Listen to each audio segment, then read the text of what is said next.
Saudara-saudari yang saya kasih dalam Tuhan, saya mengucapkan selamat sore. Sebelum kita memulai kebaktian kita pada sore hari ini, saya kembali lagi mengingatkan untuk saudara-saudari yang membawa handphone, bisa mematikan atau mensilentkan handphonenya agar tidak mengganggu jalannya kebaktian. Terima kasih untuk kerjasamanya. Kita akan mulai kebaktian kita dengan memuji Tuhan. Tuhan berada di bait suci-Nya.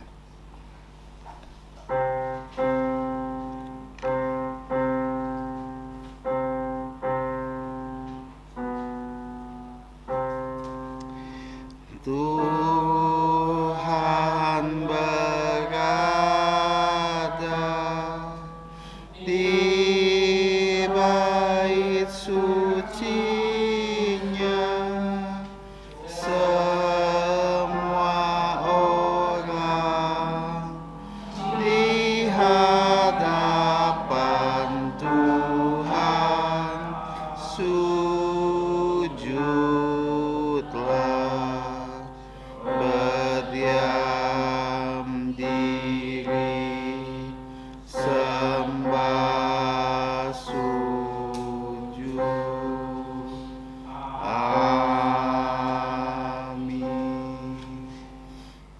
Kita bersaat teduh.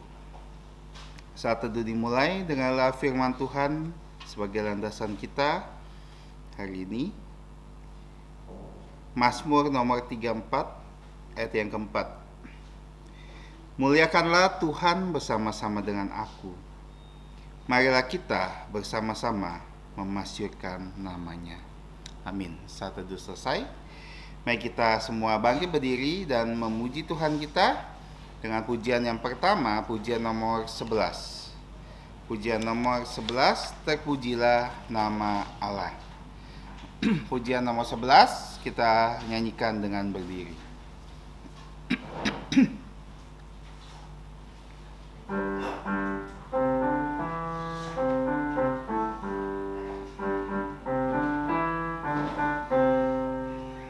Terpujilah nama Allah di tempat yang tinggi, yang utus Yesus ke dunia menebus manusia.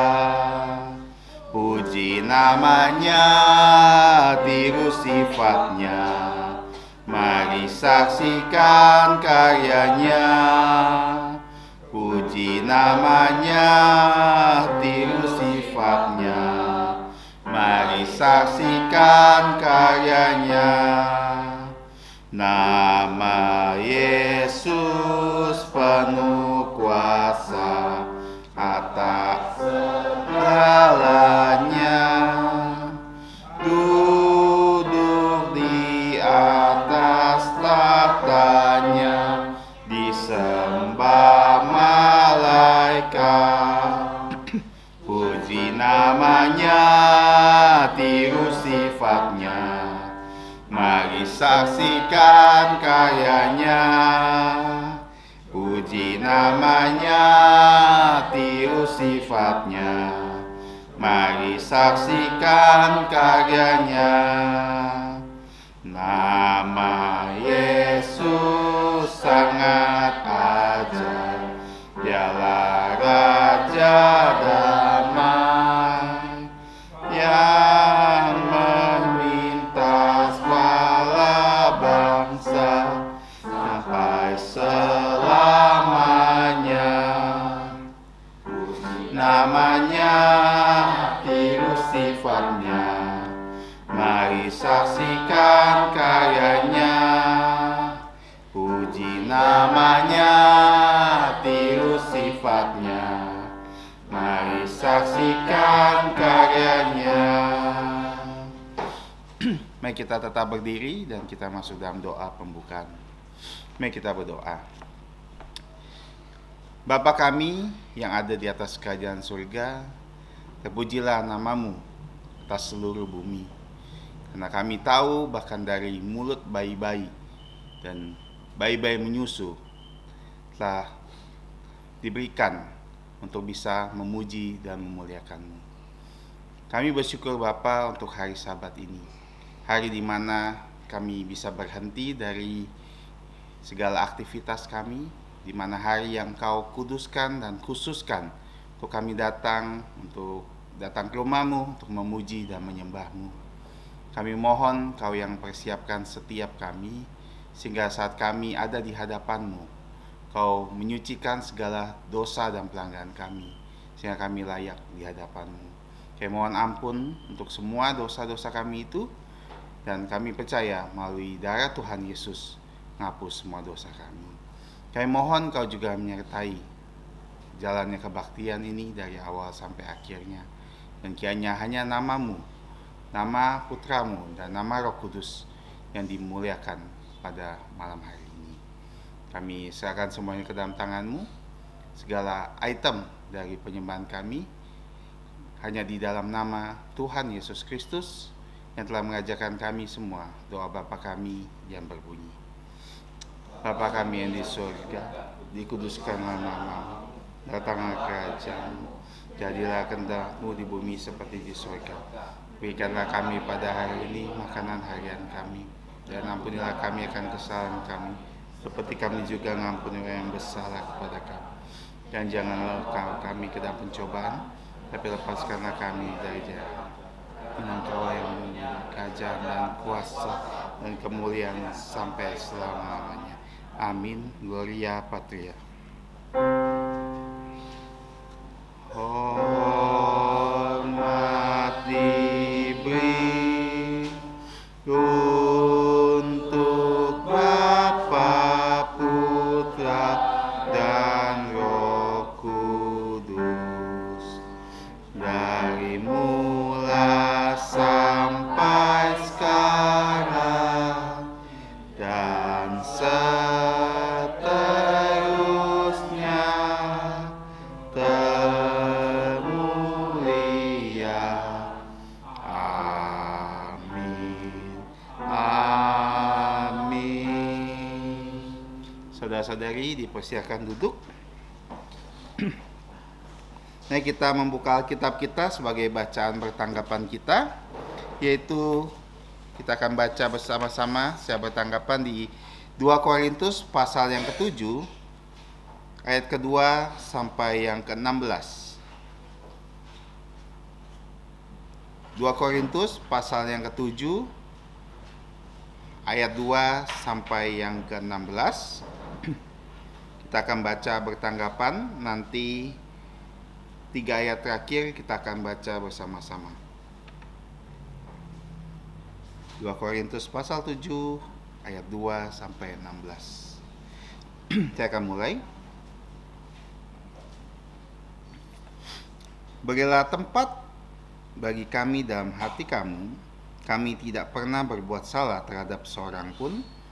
Tidak seorang pun yang kami rugikan, dan tidak ada seorang pun yang kami cari untung.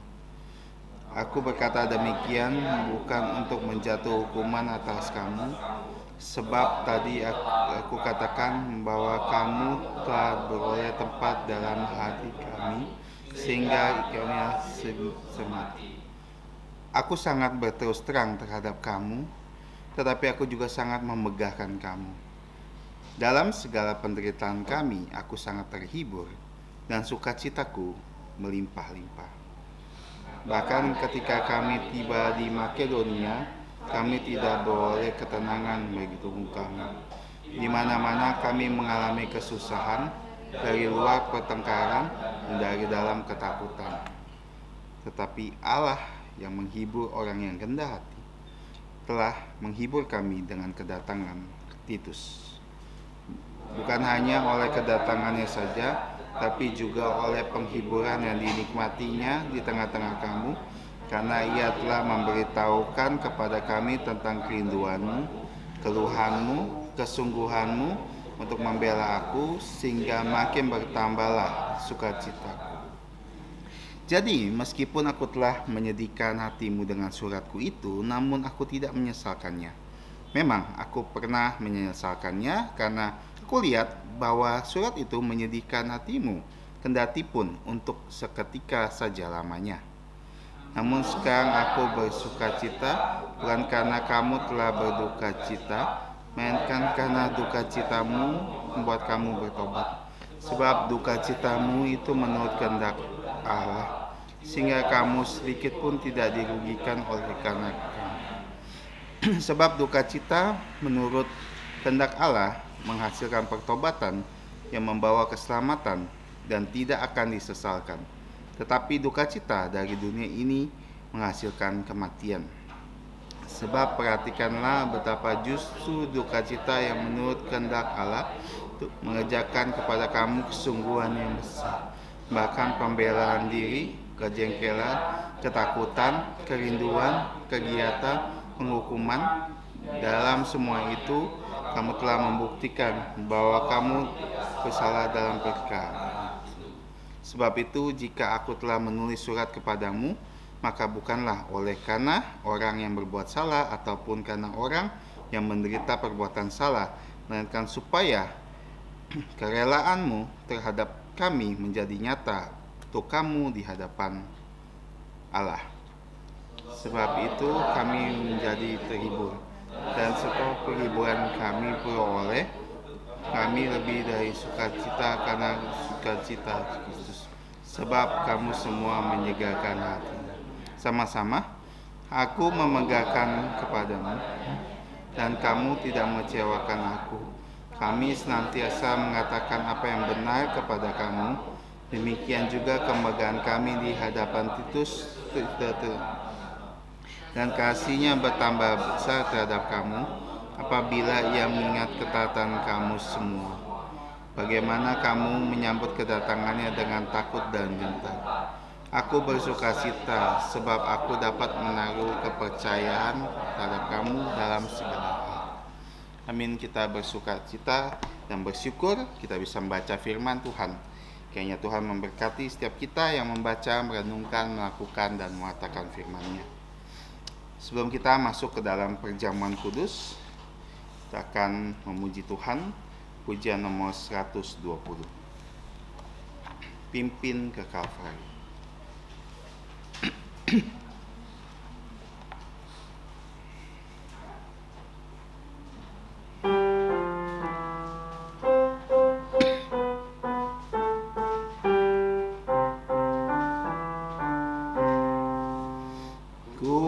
Mahkotai Raja hidup mulia untukmu.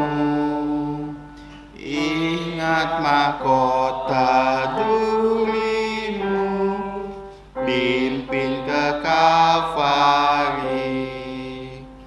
Tak ku lupa Getsemani,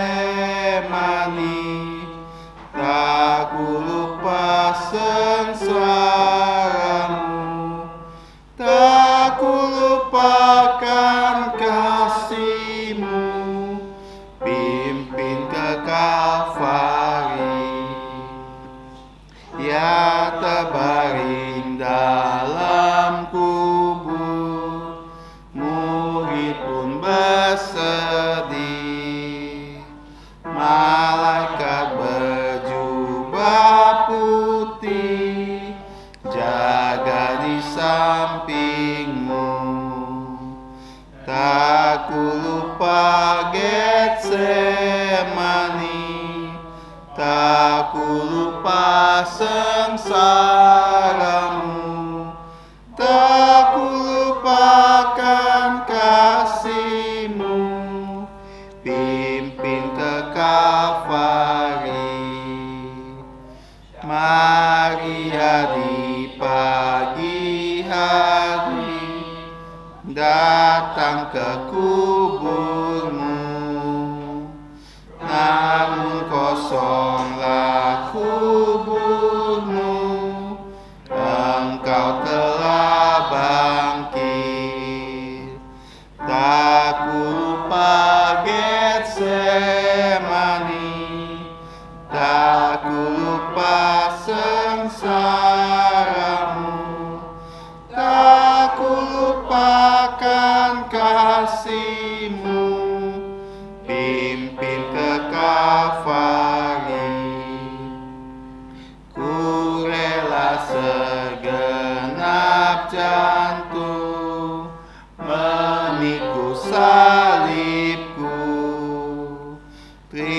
terima cawan besertaku,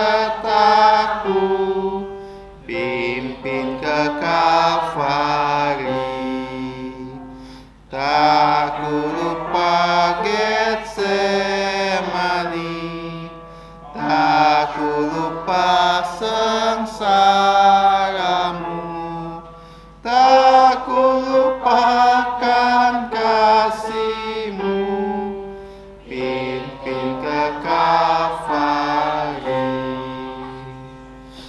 Selanjutnya kita akan masuk ke dalam perjamuan kudus. Perjamuan kudus akan dipimpin dan dilayani oleh Gembala Sidang Pendeta Peter Yoksan dan akan didampingi oleh Diakon Jeffrey.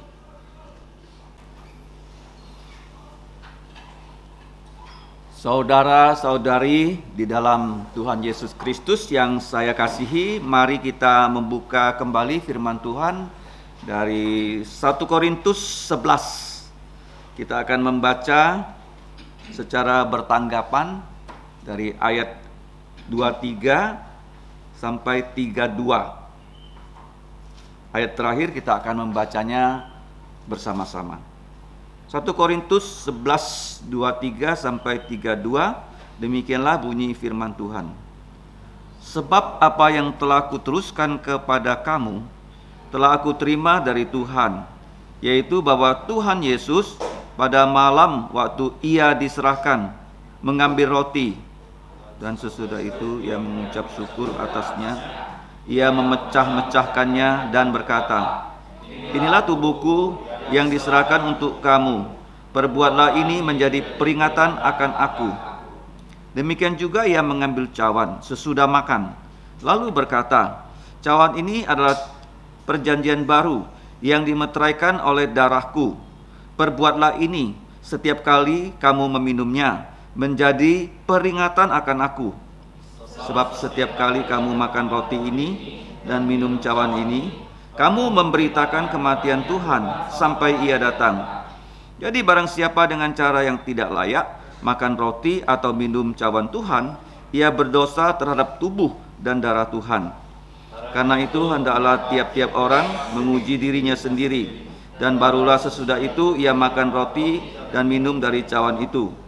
Karena barang siapa makan dan minum tanpa mengakui tubuh Tuhan, ia mendatangkan hukuman atas dirinya. Sebab itu banyak di antara kamu yang lemah dan sakit, dan tidak sedikit yang meninggal. Kalau kita menguji diri kita sendiri, hukuman tidak menimpa kita sama-sama. Tetapi kalau kita menerima hukuman dari Tuhan, kita dididik supaya kita tidak akan dihukum bersama-sama dengan dunia. Mari kita berdoa. Bapa kami yang di surga, Bapa dari Tuhan kami Yesus Kristus yang mengasihi kami. Melalui Tuhan Yesus, Engkau memberikan kami hadiah terbesar, yaitu keselamatan yang cuma-cuma, dengan mengutus Yesus Putramu datang ke dunia ini, menjadi manusia sejati, tetapi juga Ia tetap Allah yang sejati. Bahkan Tuhan Yesus rela disalibkan untuk menanggung semua dosa kami. Tuhan Yesus yang tidak berdosa rela menanggung semua hukuman dosa, kutukan dosa, pengadilan dosa, penghakiman dosa di atas salib di Bukit Kalvari. Dengan darahnya yang mengalir, dosa-dosa kami dapat diampuni. Ya Bapa, mohon kami diampuni dosanya, dihapus pelanggarannya yang sudah kami lakukan dalam pikiran, perkataan, dan perbuatan. Dan bahkan Engkau memberikan kami Roh-Mu yang kudus untuk menuntun kami dalam perjamuan malam yang sudah diperintahkan oleh Tuhan Yesus kepada para rasul dan juga kepada semua anak-anak-Mu di gereja-gereja yang ada di permukaan bumi. Kiranya ya Bapa, dengan perjamuan ini iman kami dapat dikuatkan. Kami serahkan perjamuan ini ke dalam pimpinan Engkau. Hanya dalam nama Tuhan Yesus kami berdoa dan mengucap syukur. Amin.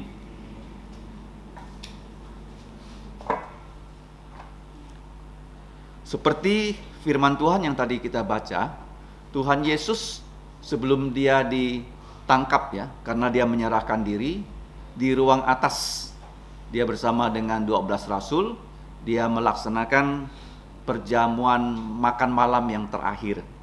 di mana di tengah-tengah mereka ada roti yang tidak beragi. Itu roti Paskah yang dimakan oleh orang Israel pada bulan Paskah, yaitu selama 1 minggu. Nah, roti itu tidak beragi melambangkan tubuh Yesus yang tidak ada dosa.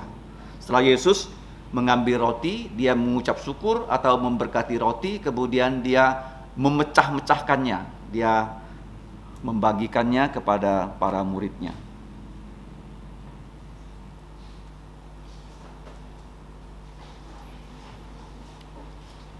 Seperti yang diperintahkan firman Tuhan, setelah roti ini ada di tangan kita, marilah kita kembali memeriksa diri untuk mengaku dosa, mohon pengampunan kepada Bapa melalui Tuhan Yesus Kristus.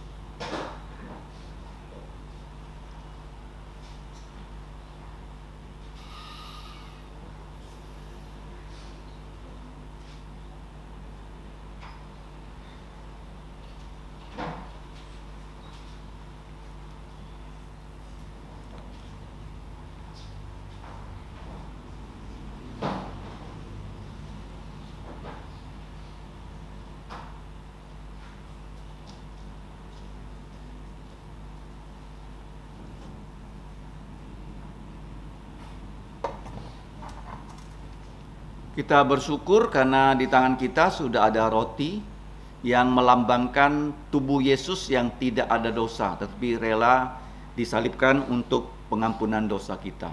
Sesuai dengan perintah Tuhan Yesus, mari kita terima roti ini dengan ucapan syukur.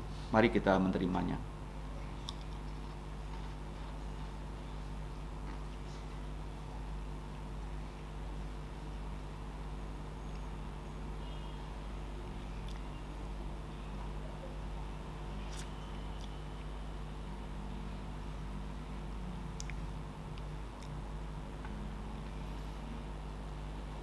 Selanjutnya Tuhan Yesus mengambil cawan. Dalam cawan berisikan air anggur. Tuhan Yesus mengatakan air anggur itu melambangkan darahnya yang akan mengalir di atas bukit Kalvari.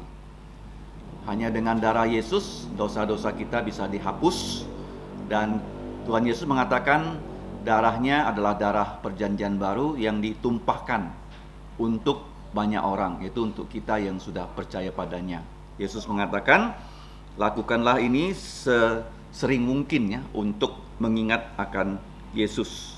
Setelah dia mengucap syukur, dia membagikan cawan ini kepada para muridnya.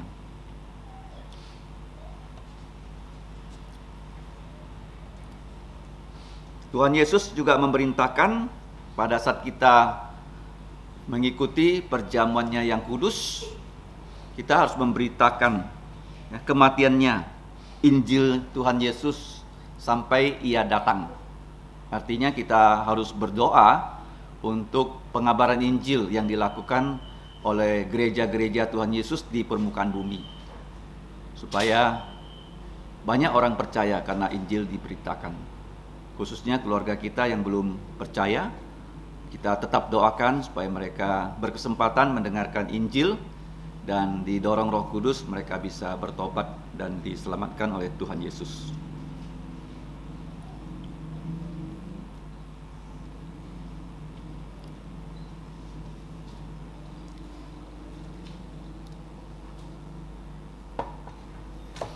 Kita bersyukur dan bersukacita karena di tangan kita sudah ada cawan yang di dalamnya berisikan air anggur yang melambangkan darah Tuhan Yesus yang mengalir di atas bukit Golgota. Tuhan Yesus memerintahkan kita untuk meminum cawan ini. Di dalamnya ada air anggur melambangkan darah Tuhan Yesus, darah perjanjian baru. Mari kita dengan rasa ucapan syukur kita mentaati perintah dari Tuhan Yesus.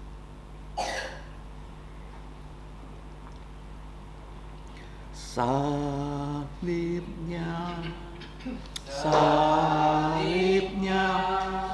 selamat mulia, dosaku disucikan oleh darah Yesus. Mari kita berdoa. Bapa kami di surga, kasih-Mu adalah yang paling besar. Karena Engkau rela mengutus Yesus Putra Tunggal-Mu untuk mati untuk dosa-dosa kami. Dan kami bersyukur Tuhan Yesus dengan rela menderita penderitaan yang paling hebat yang pernah dialami manusia di muka bumi. Adalah ketika Tuhan Yesus disalibkan. Itu semua karena dosa-dosa kami. Ya Bapa, ampunilah dosa kami. Kami percaya hanya dengan darah Tuhan Yesus, dosa-dosa kami bisa dihapus. Dan Bapa, kami tahu bahwa perjamuan kudus milik Yesus ini bukanlah sekedar simbol, bukanlah secara ritual dilakukan oleh gerejamu, tetapi punya makna rohani, berkat rohani. Kami dapat dikuatkan untuk menjadi orang Kristen yang lebih baik lagi, supaya kami dapat dipakai oleh Engkau menjadi manusia yang seperti Yesus, senantiasa hidup untuk kemuliaan nama-Mu. Dalam pemberitaan Injil, dalam pembelajaran firman, pemberitaan firman, kiranya lebih banyak lagi orang percaya, sehingga waktu Yesus datang kedua kali, kami bersuka cita karena Yesus sungguh-sungguh menyelamatkan semua orang yang nama-namanya sudah Engkau cantumkan dalam kitab kehidupan. Kami berdoa Bapa untuk keluarga kami yang belum percaya, berbelas kasihanlah kepada mereka, supaya mereka bisa percaya Yesus. Dan kami tahu ketika kami meminta dalam nama Yesus, dan kami percayai imannya, pasti Engkau berbelas kasihan untuk menyelamatkan keluarga kami. Dengarkan doa kami, dalam nama Yesus kami bersyukur dan berdoa. Amin. Silakan duduk. Kita bersyukur kepada Tuhan, kita boleh mengikuti perjamuan Tuhan. Selanjutnya kita akan menghafalkan ayat hafalan kita yang ada di buletin gereja. Kita hafalkan sebanyak 3 kali dalam bahasa Indonesia. 1, 2, 3. 2 Korintus pasal 7 ayat 6. Tapi Allah yang menghibur orang yang rendah jantung telah menghibur kami oleh kedatangan Titus.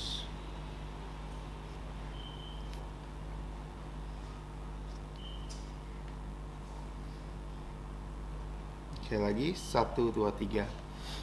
2 Korintus pasal 7 ayat 6. Tetapi Allah yang menghibur orang yang rendah jantung telah menghibur kami oleh kedatangan Titus.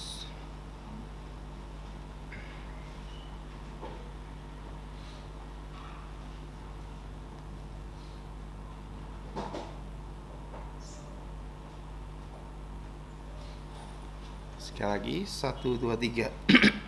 2 Korintus pasal 7 ayat 6. Tapi Allah yang menghibur orang yang rendah jantung telah menghibur kami dengan kedatangan Titus. Amin. Kita bersyukur atas ayat hafalan kita. Saya mengimbau kembali saudara-saudari bisa melihat jadwal pelayanan yang ada tertera di buletin gereja dan bisa melihat dan mempersiapkan diri dan mendoakan. Doa dan puasa akan dilakukan setelah kebaktian matahari terbenam, dilakukan secara rela, suka dan rela, dan akan diselesaikan pada besok jam 6 sore. Selanjutnya kita akan memberi yang terbaik buat Tuhan. Kita akan menyembah Tuhan dalam bentuk persembahan yang akan melayani. Dalam pengedaran kantong persembahan adalah PI Elizabeth. Kita akan iringi dengan pujian 199 Jaminan Mulia. 199.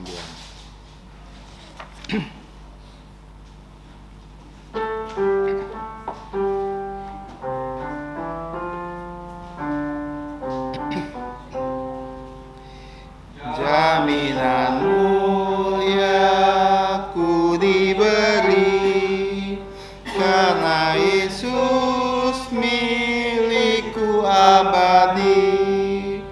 Aku warisnya, ku ditebus.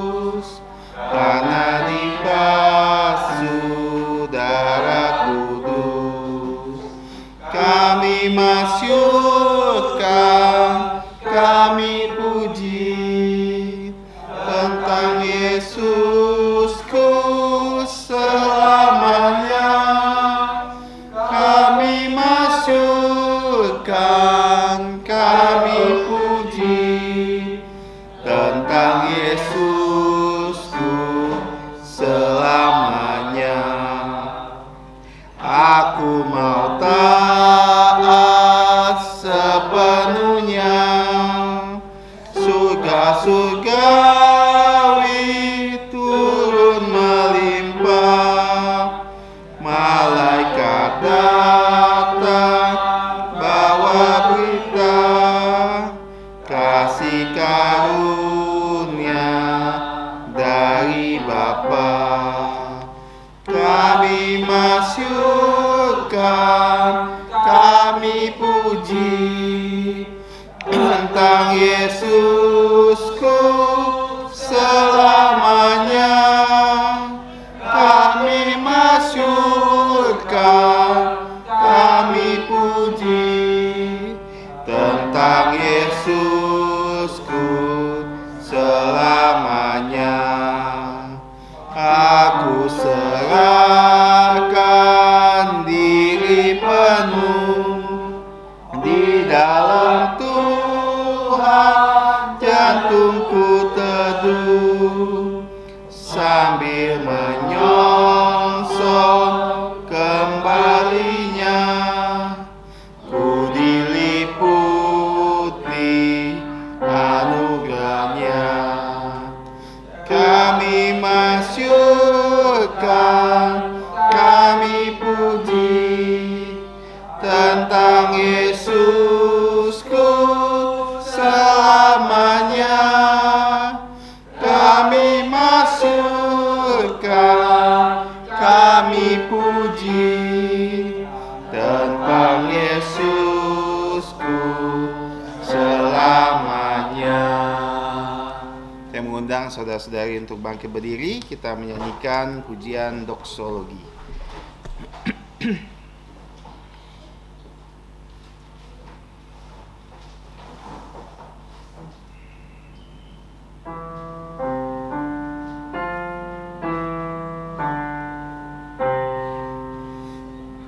Puji Allah sumber berkat, puji Dia semua ciptaannya, puji Dia para malaikat, Bapa, Putra, dan Roh Kudus. Amin. Mari kita berdoa. Bapa kami yang ada di surga, Bapa sumber berkat kami, sekali lagi kami bersyukur untuk segala berkat-berkat-Mu yang tidak terhingga di dalam hidup kami, yang kami rasakan tiap hari lepas tiap hari. Kami bersyukur untuk kesehatan, untuk kekuatan dalam pekerjaan, dalam sekolah kami, dalam segala perbuatan tangan kami. Kami bersyukur untuk setiap hal yang Engkau telah kerjakan juga, dengan melindungi setiap perjalanan kami, keluar masuk kami. Bahkan terutama kami bersyukur untuk keselamatan di dalam Tuhan Yesus Kristus. Karena sebagai anak-anak-Mu kami beroleh kesempatan bukan hanya memuji menyembah-Mu, bahkan kami dengan sukacita dan rela bisa membawa persembahan di hadapan-Mu. Ini adalah bentuk kasih kami, ucapan syukur kami di hadapan-Mu. Kiranya Engkau yang menerima setiap persembahan kami, dan Engkau yang pergunakan sesuai dengan kehendak-Mu, dan Engkau tolong juga setiap anak-anak-Mu yang diberi tanggung jawab untuk mengelolanya, sehingga bisa mengelolanya dengan baik dan berkenan di hadapan-Mu. Ini juga tidak lupa memohon Kau memberkati setiap kami yang telah memberikan persembahan ini dengan rela dan penuh sukacita. Dan persiapkan kami saat kami akan mendengarkan firman-Mu, sehingga kami bisa fokus dan bisa bertekad untuk melakukan firman-Mu dalam hidup kami.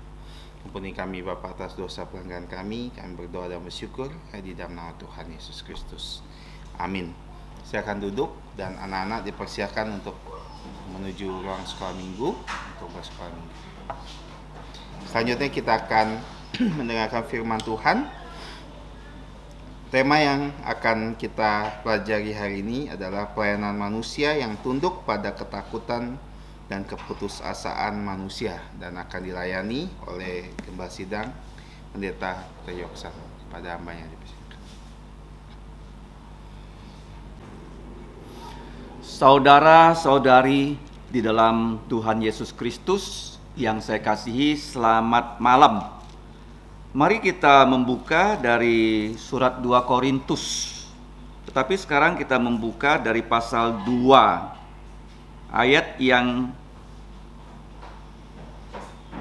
ke-12 dan 13. 2 Korintus 2 ayat 12 dan 13. Mari kita baca. Setelah itu kita akan membaca nanti pasal 7 ayat 5 sampai 7. Kita baca bersama-sama. Ketika aku tiba di Troas untuk memberitakan Injil Kristus, aku dapati bahwa Tuhan telah membuka jalan untuk pekerjaan di sana. Tetapi lubuk jantungku tidak merasa tenang karena aku tidak menjumpai saudaraku Titus. Sebab itu aku minta diri dan berangkat ke Makedonia. Kita baca di pasal 7 ayat 5 ya. 3, 2, 1. Bahkan ketika kami tiba di Makedonia, kami tidak beroleh ketenangan untuk tubuh kami. Di mana-mana kami mengalami kesusahan, dari luar pertengkaran dan dari dalam ketakutan.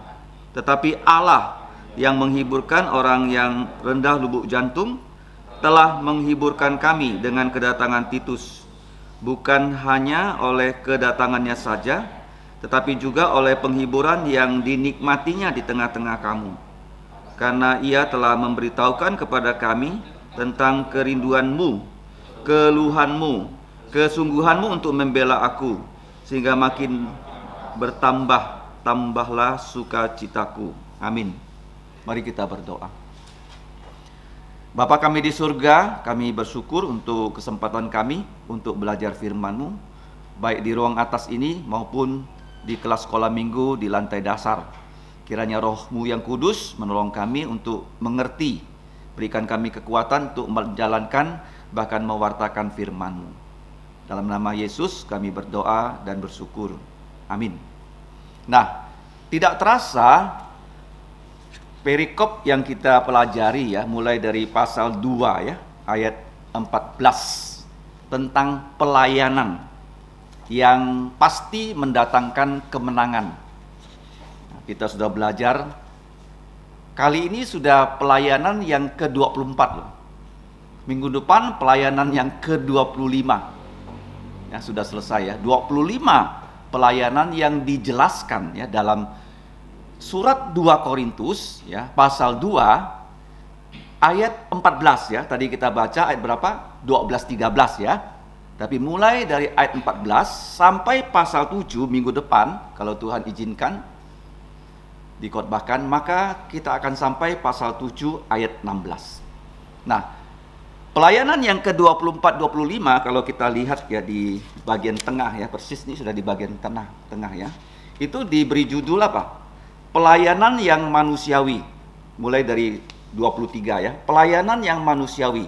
Yang pertama mendambakan ya persekutuan. Ya, sudah diuraikan minggu yang lalu. Lubuk jantung dari orang Korintus dihimbau terbuka. Ya, karena lubuk jantung Paulus dan kawan-kawan sudah terbuka. Ya, masih ingat khotbah minggu yang lalu? Paulus mengatakan, saya tidak pernah berbuat salah kepada kalian. Artinya saya tidak pernah mengajarkan ajaran yang salah. Yang kedua, sehingga kamu tidak berjalan di jalan yang salah. Kemudian yang ketiga, dia katakan saya tidak mengambil keuntungan. Kami, bukan hanya saya, tidak mengambil keuntungan. Bahkan kalau kita baca ya dalam 2 Korintus pasal 12 ayat yang ke-18. Coba dibuka ya.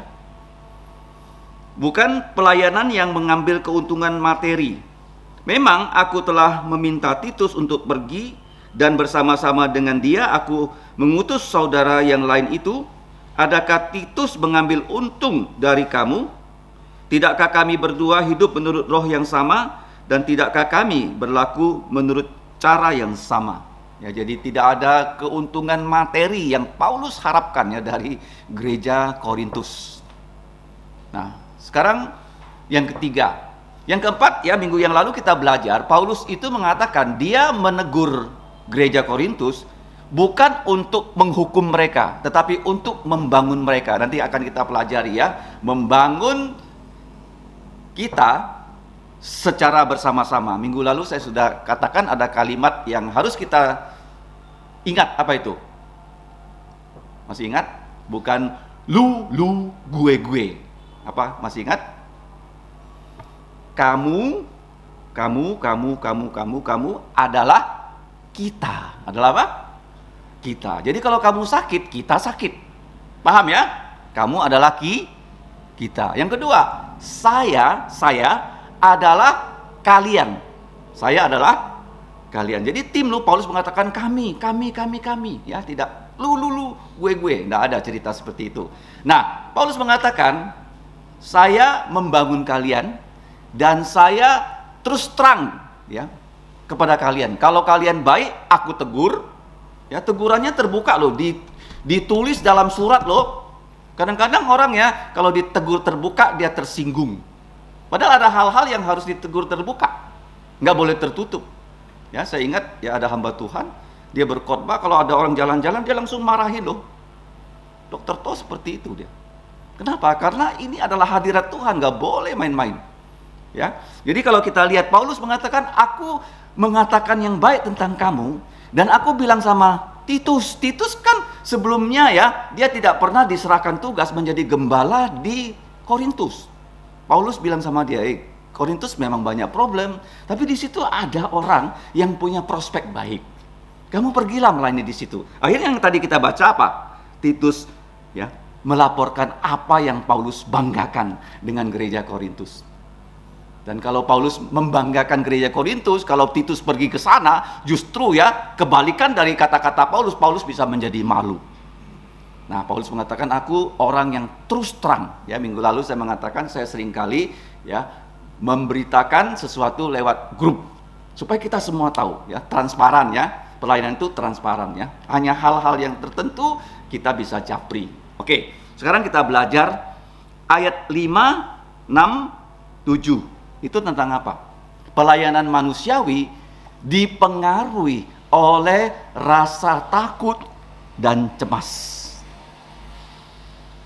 Ya, Paulus juga begitu ya. Tuhan Yesus pernah nggak dia merasa takut dan cemas sebagai manusia? Pernah nggak? Jawab. Pernah tidak?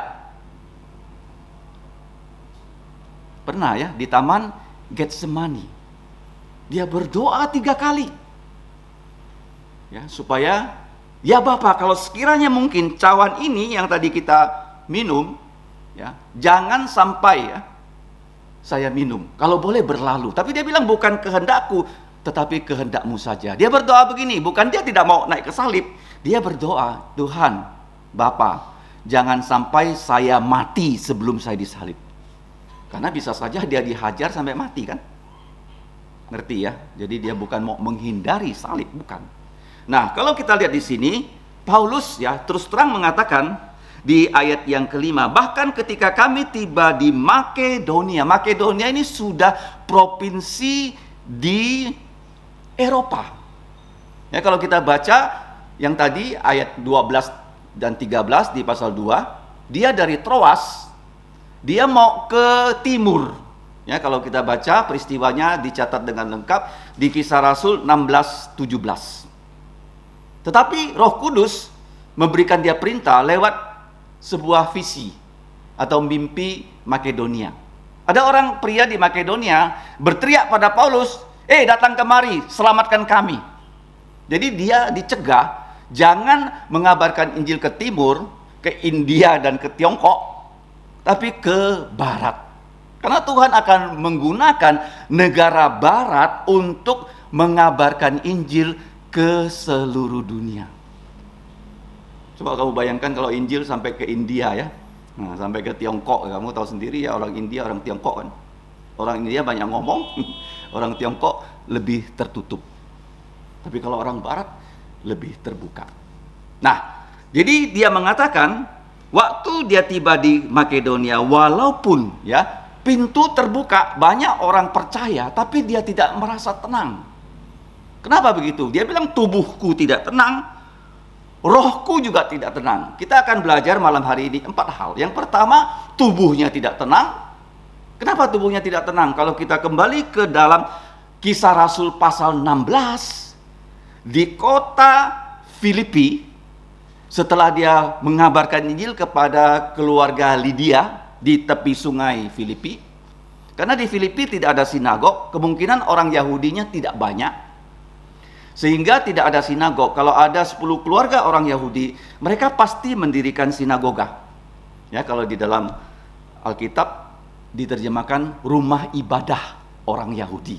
Ya, sebenarnya itu sinagoga yang menghimpun orang untuk ya bersekutu, berdoa, memuji Tuhan, belajar firman di rumah. Ya, pada saat Bait Allah diruntuhkan, di seluruh dunia berdiri begitu banyak sinagoga. Termasuk di Surabaya ada. Di Singapura ada 2 ya sinagoga.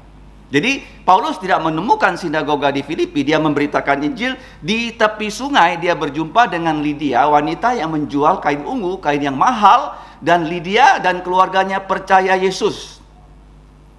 Tetapi apa yang terjadi? Paulus memberitakan Injil dan banyak orang tidak senang. Mereka mengadakan kerusuhan.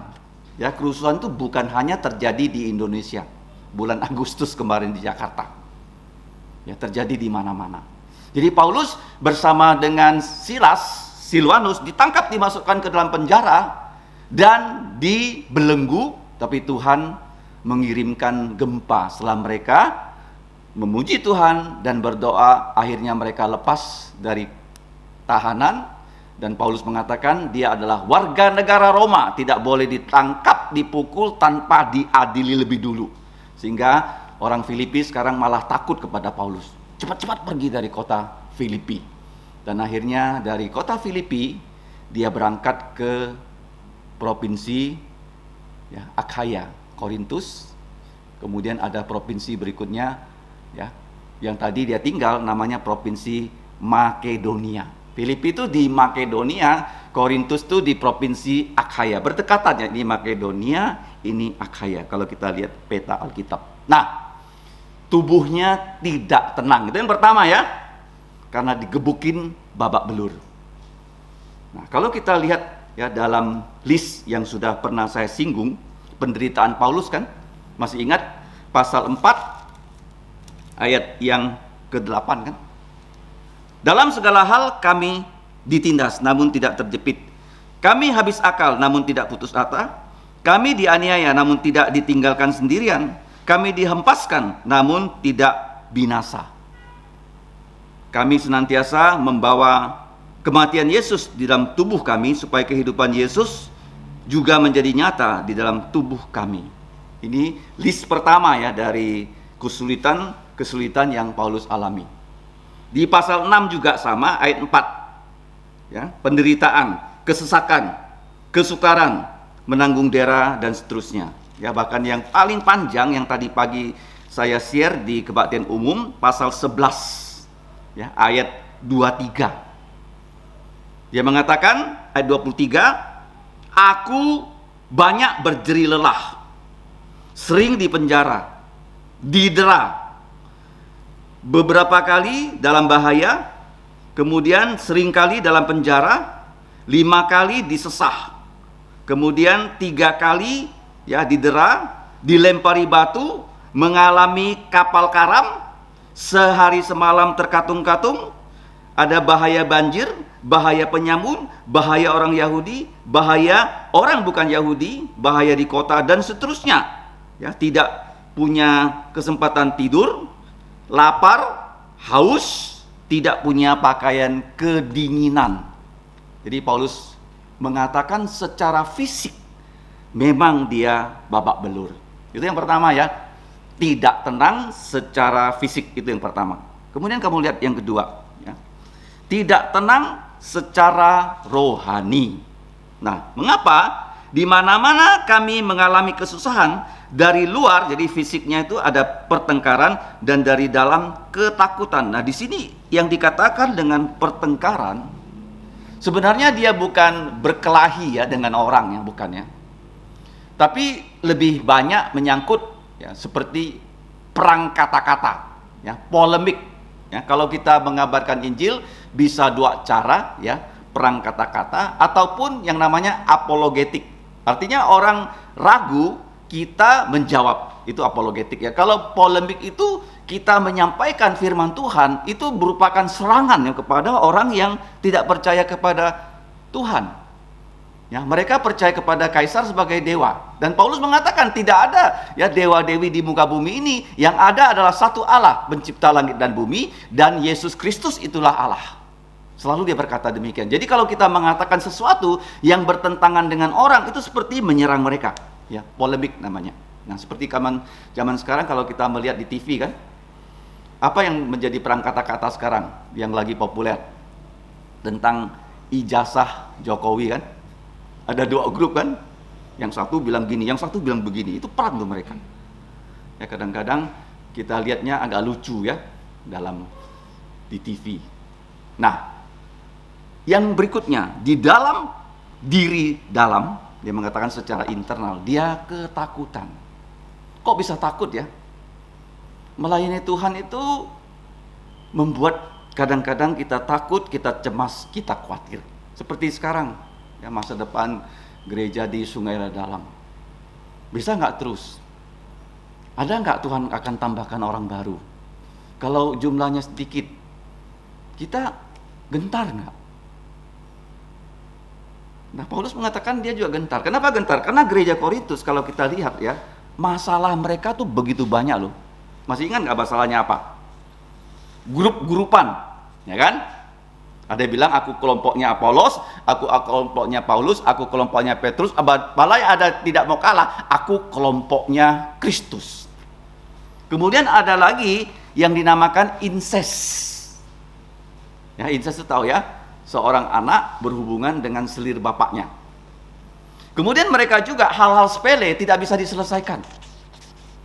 Mereka bawa masalah sepele ke pengadilan. Misalnya begini, siapa yang lebih dulu makan? Waktu kemarin saudari Ayong ya memberikan kita makan. Nah, mereka bertengkar loh. Siapa yang lebih dulu? Yang kalah tuh nggak mau terima kalah, langsung laporkan yang makan dulu ke mana? Ke pengadilan. Parah kan orang Korintus kan? Kemudian apa lagi? Ya, mereka mempertengkarkan talenta mana yang paling hebat. Jadi di gereja itu ada orang berlomba-lomba bahasa asing. Ada yang bicara bahasa Korea, ada yang bicara bahasa Tionghoa, sehingga di situ kacau. Ya, dibicarakan bahasa Korea, nggak ada yang bisa terjemahkan. Yang berbicara bahasa Tionghoa, nggak ada yang bisa menerjemahkan, sehingga gerejanya menjadi kacau. Bahkan perjamuan kudus yang tadi kita ikuti, yang kita baca di 1 Korintus 11, mereka buat menjadi tempat bertanding apa? Sebelum perjamuan kudusnya Yesus, mereka itu bawa makanan dulu, party. Yang punya duit, wah makanannya enak, ada bistiknya, ya ada ayam gorengnya. Tapi kalau yang tidak punya makanan, yang miskin, ayam geprek doang. Kacau gereja itu. Nah, mereka mempertandingkan talenta. Apa itu talenta? 12 kan? Pada saat itu ada 15 tuh. 3 sudah ditarik. Khotbah, layan, ajar, nasihat, sumbang, atur, murah lubuk jantung. Itu 7 talenta yang disingkat dengan kelansam di Roma 12. Nah, sedangkan yang ada di 1 Korintus 12, khotbah, nubuat juga ada ya. Tetapi yang penting di 1 Korintus 12 itu ada terjemahkan firman dari bahasa asli ke bahasa tujuan. Itu yang pertama loh. Kalau firman ini kita terjemahkan seperti minggu yang lalu, Masih ingat nggak saya katakan dalam ayat yang ketiga? Coba kita baca. Terjemahan bahasa Indonesianya ada sedikit salah kan? Masih ingat nggak? Coba kita baca. 7:3. Aku berkata demikian bukan untuk menjatuhkan hukuman atas kamu, sebab tadi telah aku katakan bahwa kamu beroleh tempat dalam lubuk jantung kami, sehingga kita, apa bunyinya? Ya bukan sehidup semati, salah. Semati sehidup. Kata matinya itu duluan loh. Kenapa? Karena untuk mati sama-sama itu lebih susah loh daripada hidup sama-sama. Misalnya orang mau mati, ngurusnya sakit, susah. Tengah malam harus antar ke rumah sakit. Setelah dia meninggal, kita urus pemakamannya, itu juga tidak lancar. Ya, makanya dalam janji nikah, sumpah nikah apa? Kita akan tetap setia sebagai suami istri dalam keadaan yang siap-siap nikah nih. Sehat atau sakit? Mana yang dulu? Mana dulu, Cing? Sehat atau sakit? Sakit dulu. Dalam keadaan sakit dan sehat.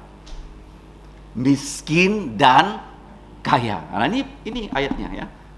Dalam kematian dan dalam kehidupan. Ya, yang paling penting menerjemahkan Alkitab dari bahasa asli ke bahasa tujuan. Ya, karena ini terjemahan bisa saja mereka salah. Nah, problem apa lagi? Mereka mempertandingkan ya talenta. Siapa yang pandai menerjemahkan. Kemudian kalau kita sudah bisa menerjemahkan dengan tepat, kita bisa punya apa? 3 hal. Hikmat, pengetahuan, dan iman. Ya paham ya? Kalau kita punya terjemahan yang pas, yang tepat, kita punya apa? Hikmat, pengetahuan, dan iman. Untuk apa itu? Hikmat, pengetahuan, iman. Untuk membedakan roh. Karena di zaman sekarang tuh begitu banyak gereja. Gereja yang tidak sesuai firman pun bisa maju. Kalau mereka serius melayani. Kalau apa? Seriusnya. Saya pada tahun 90-an, 35 tahun yang lalu, saya pernah ke gereja di Jakarta. Memang perintis gerejanya ya cukup bagus ya dalam menyampaikan firman. Ya, artinya dia fasilida. Tapi dia bukan panjang umur, dia mati. Akhirnya digantikan oleh putranya. Putranya itu bukan pengkhotbah. Putranya adalah pemain piano yang benar-benar handal loh. Yang main pianonya sangat-sangat bagus. Nah, waktu gereja itu dirintis, ini bukan gereja yang fundamental. Yang datang itu baru 1.000, 2.000. Tapi setelah bapaknya meninggal, anaknya itu bukan pengkhotbah loh, pemain piano, sekarang berubah menjadi pengkhotbah, tapi pianonya, musiknya dia buat jadi sangat-sangat hebat. Kalau saya lihat peralatan yang sekarang mereka pakai itu mungkin 10 miliar tuh alat musiknya. Setiap penyanyinya ada mic-nya. Kalau setiap penyanyi ada mic, berapa channel tuh? Biola. Nanti saya akan cerita tentang biola ya. Tadi pagi saya cerita tentang biola ya. Biola itu 1 biji. Itu bisa seharga mobil. Seharga apa? Mobil. Saya baru mendengarkan sebuah kesaksian dari seorang hamba Tuhan. Hamba Tuhan ini membawa seorang pemain biola dari Singapura yang umurnya 11 tahun. Untuk main ya di kebaktian. Yang jumlah yang hadir 3.000 orang. Berapa? 3.000 orang. Jadi waktu kebaktian itu, setelah biola ini ya dimainkan, nah biasalah gereja-gereja Injili baru tuh boleh tepuk tangan. Tetapi ada seorang anak umur 5 tahun, dia tidak tepuk tangan. Dia bilang sama mamanya, "Mama, saya mau beli biola." Mamanya orang kaya, papa orang kaya. Oke, kita beli. Tanya itu apa mereknya. Setelah dicek, harganya beberapa ratus juta, biola kecil. Umur anak itu baru 5 tahun.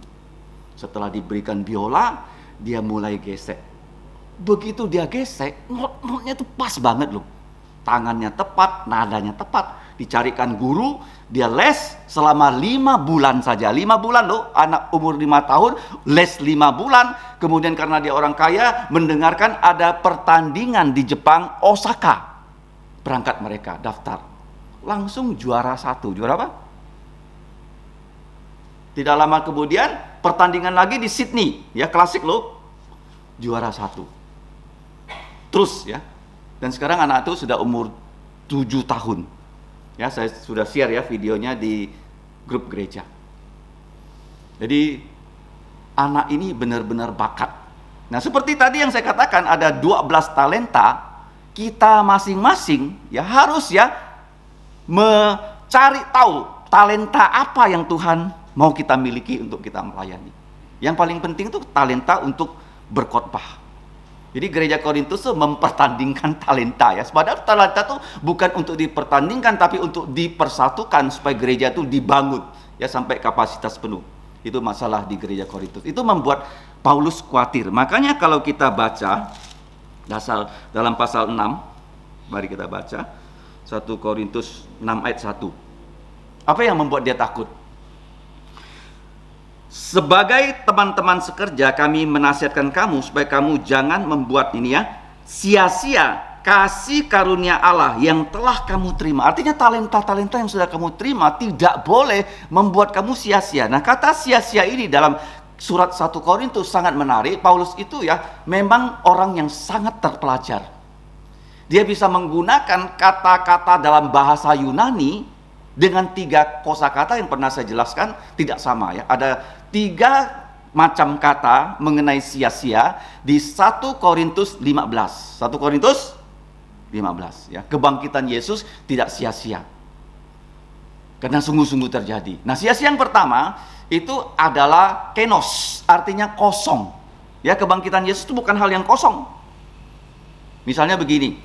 Saya mau minum ya dari cawan ini, Perjamuan Kudus, tapi kosong. Bisa nggak Perjamuan Kudus? Tentu saja nggak bisa. Nah, kata kosong ini sangat penting, dipakai secara positif, dipakai secara negatif. Kita harus kosong kalau isi dari cawan ini adalah kesombongan. Boleh nggak ada anggur kesombongan? Nggak boleh ya. Tapi kalau di sini kalau kita lihat kasih, kasih harus penuh dong, ya melimpah. Makanya Yesus ya pada saat ya dia mengatakan dia mengosongkan diri, dalam bahasa teologianya adalah kenosis. Itu adalah kamu bisa baca di kitab Filipi pasal 2. Yesus mengosongkan diri, dia tidak menganggap kesetaraannya sebagai Allah, sebagai milik yang dipertahankan. Bahkan dia mengambil dirinya sebagai budak, dan budak yang rela mati di atas kayu salib. Ya, itu kata kosong, kenos. Oke, sombong harus kosong, kalau yang baik jangan kosong. Itu yang pertama ya. Yang kedua, bukan kosong. Apa itu? Yaitu tidak efektif ya. Seperti kalau kita minum obat, ya obat itu tidak bisa menyembuhkan penyakit kita. Itu namanya tidak efektif, tidak ada dampak. Yang ketiga, tidak mencapai sasaran. Ya, artinya tujuan cita-cita kita tidak bisa dicapai. Ya, seperti tadi pagi disiarkan apa tuh? Tujuan kita bersama, yaitu hidup kita harus berpadanan dengan Injil Kristus. Yang tadi pagi kita pelajari ya di kitab Filipi pasal 1 ayat 27. Jadi Paulus tuh merasa cemas kalau gereja Korintus tuh sampai menyia-nyiakan yaitu karunia rohani yang sudah Tuhan berikan kepada mereka. Nah, kemudian kita lihat ya, itu yang membuat dia tidak tenang ya, merasa nyaman secara rohani. Nah, sekarang poin ketiga. Tubuh tidak tenang, rohani tidak tenang. Ketiga, antidotnya, Allah tidak pernah tidak tenang. Paham ya? Kalau kita baca di sini, Allah menghiburkan orang yang rendah lubuk jantungnya. Ini penting loh.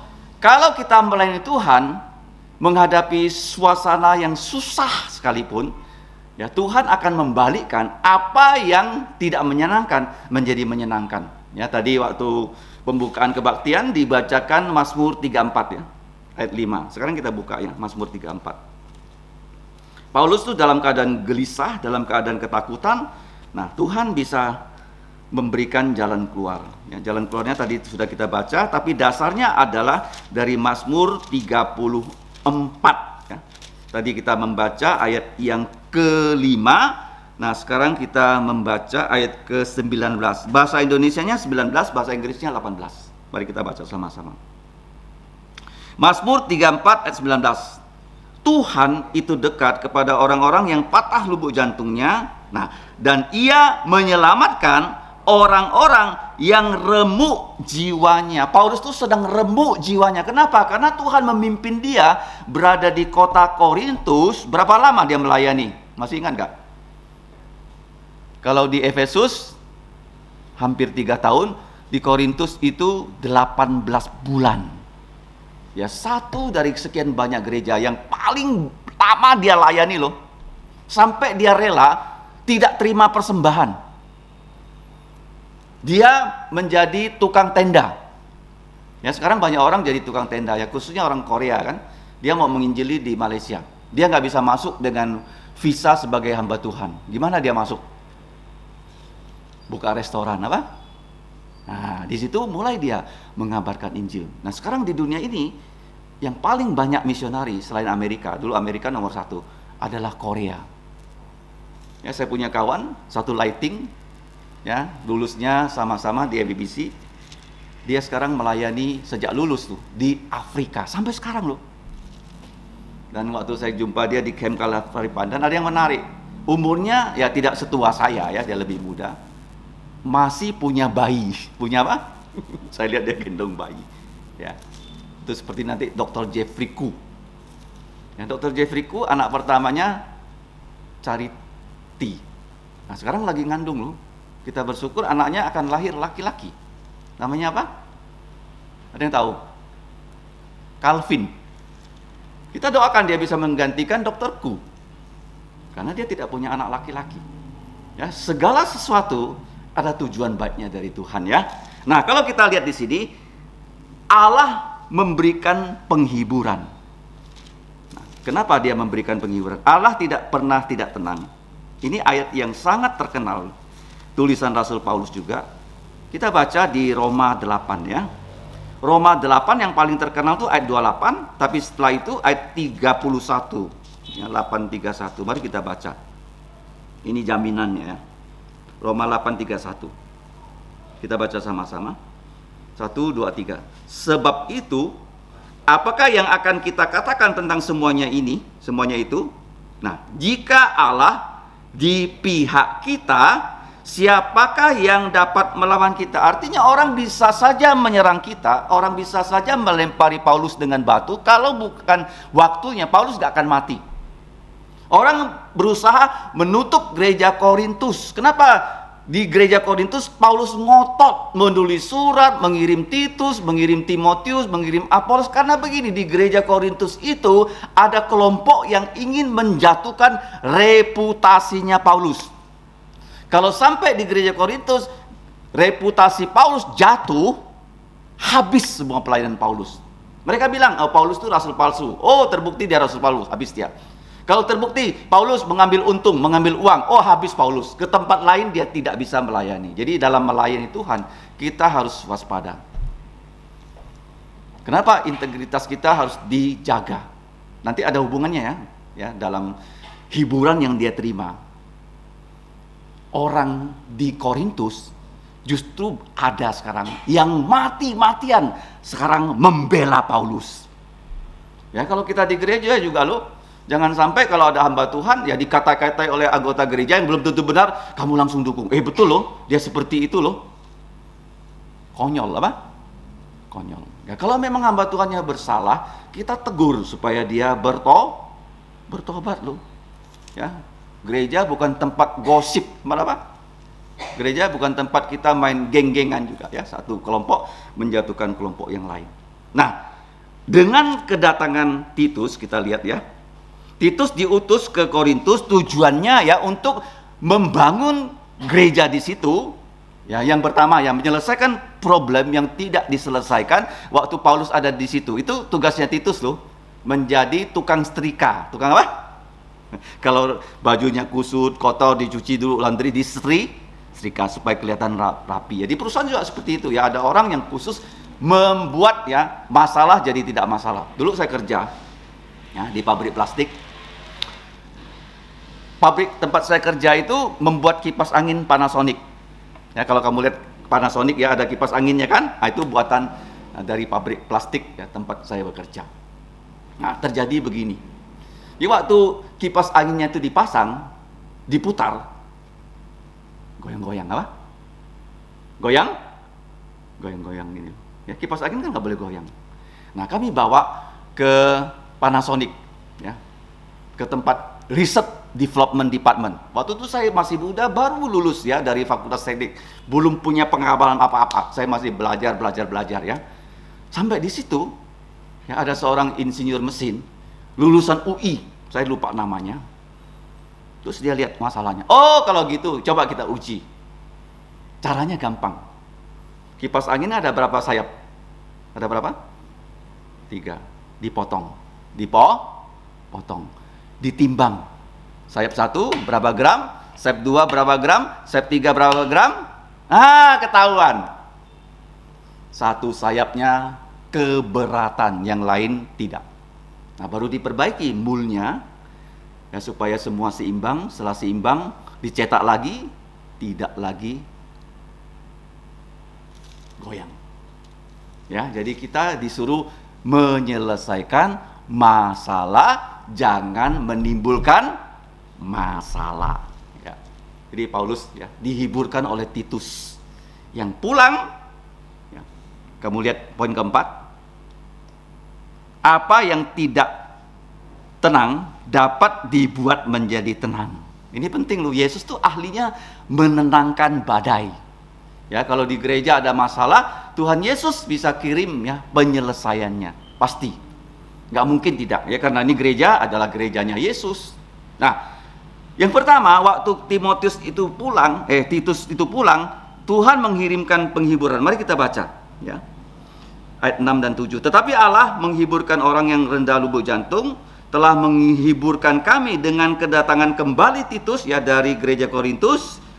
Bukan hanya oleh kedatangannya saja, tetapi juga oleh penghiburan yang dinikmatinya di tengah-tengah kamu. Ini penting, ya. Kita harus membuat hamba Tuhan yang melayani di tengah-tengah kita merasa terhibur. Jangan sampai, ya, hamba Tuhan melayani di gereja mereka merasa nggak srek gitu loh. Jangan, ya. Kita harus membuat hamba Tuhan yang melayani menjadi terhibur, ya. Titus ini terhibur bagaimana? Apa yang Paulus katakan ternyata benar, ya. Di gereja Korintus tuh ada orang yang punya sikap yang baik, ditegur akhirnya bertobat. Ini penting loh. Kalau orang ditegur dia bertobat, justru hubungan itu lebih bagus daripada sebelumnya. Karena apa yang menjadi ciri khas utama gereja? Gereja itu bisa mengampuni orang yang bersalah. Itu bukan hanya klise loh. Orang yang bersalah bisa diampuni. Contohnya siapa? Petrus. Berapa kali dia menyangkal Yesus? 3 kali. Dia diampuni oleh Yesus, dia dikembalikan sebagai posisinya sebagai pemimpin rasul, dan dia melayani dengan sungguh-sungguh. Jadi kita sebagai orang Kristen, kita bersyukur kita punya meja perjamuan kudus. Apapun dosa yang kita lakukan, kesalahan apapun, ada pengampunan dalam Yesus kalau kita mau berubah dan bertobat. Jadi gereja Korintus itu mereka bertobat. Apa buktinya mereka bertobat? Kita baca, ya.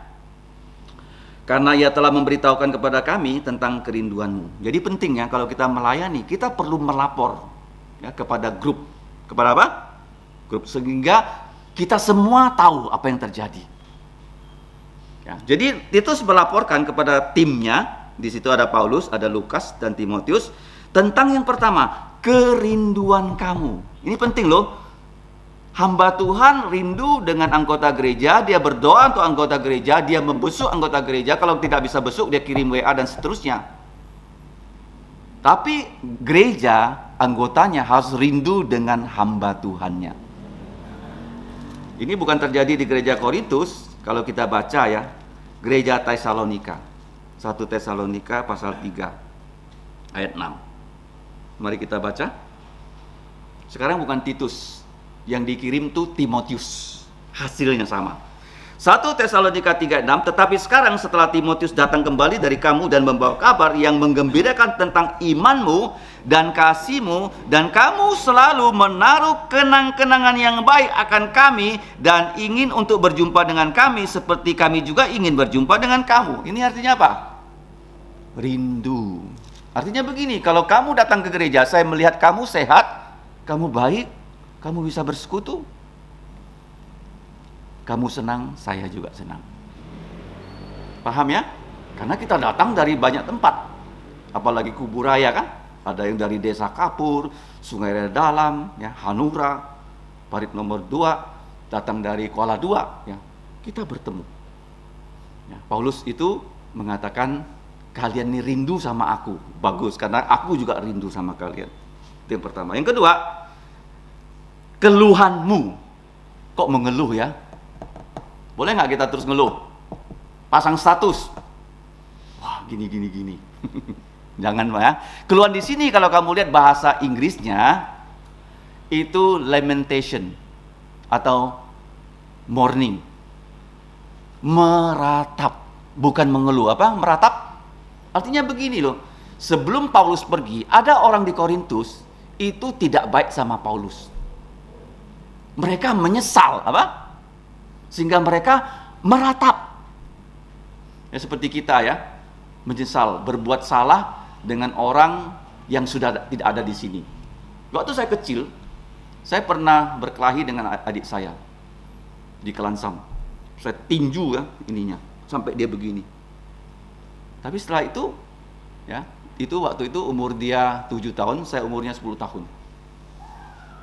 Saya sangat dekat dengan dia, saya sangat cinta sama dia. Kenapa? Karena dia paling berbakat musik. Semua alat musik dia bisa main. Waktu saya kuliah di Jogja, saya lagi ujian, dia memimpin kur ke gereja di Dewi Sartika, pulang dia menabrak orang, akhirnya dia dipanggil pulang. Waktu itu di Pontianak tidak ada bedah otak, mati di rumah sakit Sudarso. Kamu kalau lihat ya jalan Adi Sucipto, itu adalah jalan darah untuk keluarga kami. 2 adik saya mati di jalan Adi Sucipto dan Tanjung Pura, satu jalan yang sama. Adik saya kedua juga begitu, ya, ditabrak ojek, dulu tidak ada Gojek, ya dekat kebun binatang, dulu ada kebun binatangnya dekat Gang Teladan situ. Waktu itu dia mau kuliah ke Untan, dia tidak punya motor, tapi pada hari itu temannya datang menggonceng dia.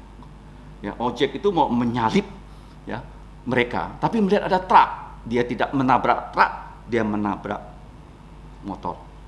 Dan sama juga kasusnya, tidak bisa disembuhkan karena tidak ada dokter bedah otak pada saat itu. Ya, jadi kalau kita lihat ya dalam kehidupan kita, ya, banyak hal terjadi. Ya. Tapi Tuhan izinkan sehingga mereka merasa menyesal. Dulu pernah menyerang Paulus, dan sekarang mereka sadar dengan pelayanan Titus. Paulus tuh orangnya bukan begitu loh. Paulus tuh betul-betul ya menjadi ayah untuk kalian secara rohani. Jadi mereka sadar. Mereka akhirnya apa? Di sini bukan mengeluh, tapi apa? Meratap. Karena mereka sudah bersalah pada Rasul Paulus. Ya, saya juga ya setelah adik saya ya tahun 84 ya dia dipanggil pulang, saya sangat merasa sedih. Ya karena dulu pernah tinju perut dia. Ya, jadi kalau kita bertengkar ya jangan jadi seorang galak ya. Seorang apa? Ya, nggak boleh ya. Nah, kita harus menenangkan kemarahan kita. Ya, kalau kita bersalah, nanti seperti gereja Korintus, mereka menyesal. Yang terakhir, kalian sekarang, ya pada ayat ke-7, bukan hanya meratap, kesungguhanmu untuk membela aku. Ini penting loh. Paulus memang dia membela diri kerasulannya, ya bukan untuk dirinya bangga, bukan loh. Dia tidak mau reputasinya sebagai rasul. Rasul Yesus Kristus tuh jatuh. Kalau Rasul Yesus Kristus jatuh, gereja itu akan tutup. Ya, sekarang banyak hamba Tuhan dijatuhkan supaya gerejanya tutup. Ya. Makin bertambahlah sukacitaku. Ya, tadi malam saya sudah share ada 22 sukacita. Ya, tapi sekarang tambah 1.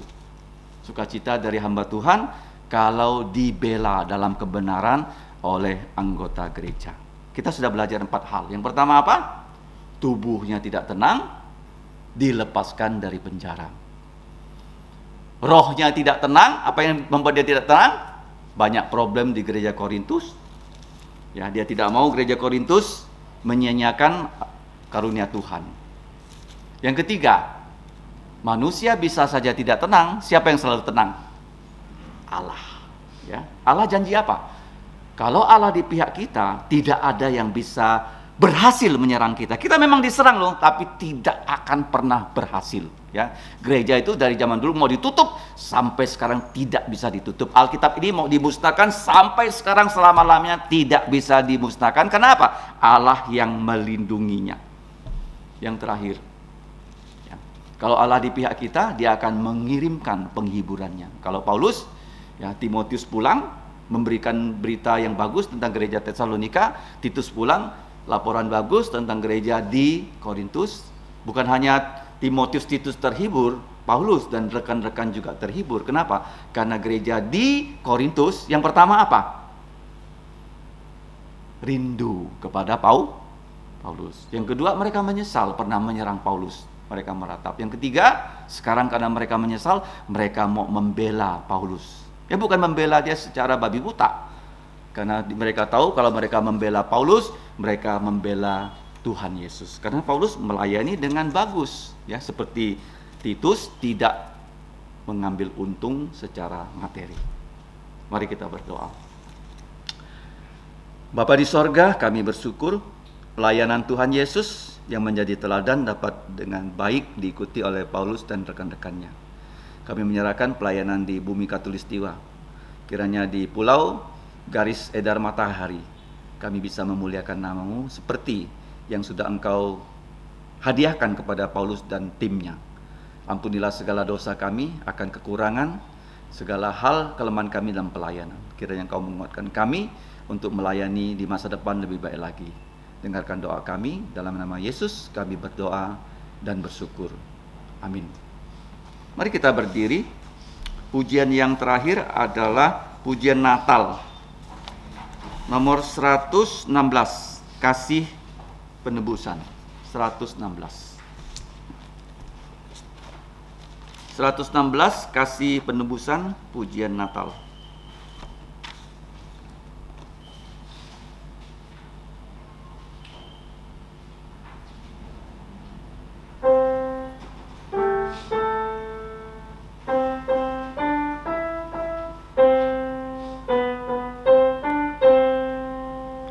Dari sorga ke palungan, yang kaya jadi miskin, Sang Bayi Putra Allah Yesus Kristus. Dahulu tinggal di sorga dan kini di palungan, untukku dan kau ya rela hidupnya. Kasih penebusan selama-lamanya, kasih penebusan tak berhenti. Ku memuji sampai akhirnya zaman, aku menyembahkan kasih besarnya. Ya Allah Maha Pengasih, tak seorang mengenalnya. Yesus Putra Manusia, Kristus Tuhan, yang mencariku yang sesat, kasih-Nya menyentuhku. Sang Bayi Yesus penguasa hidupku, kasih penebusan selama-lamanya, kasih penebusan tak berhenti. Ku memuji sampai akhirnya zaman, aku menyembahkan kasih besarnya. Kita tetap berdiri, mari kita kembali bersatu dalam doa. Kiranya anugerah keselamatan, bahkan karunia pelayanan dari Tuhan Yesus Kristus, dan kasih Allah, dan persekutuan Roh Kudus menyertai kamu semua. Amin. Amin. Amin. Amin.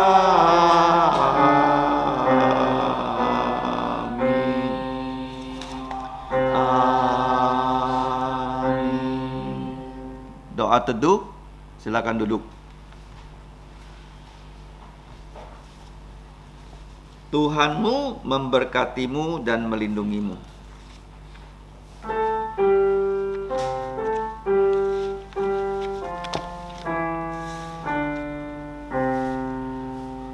Tuhan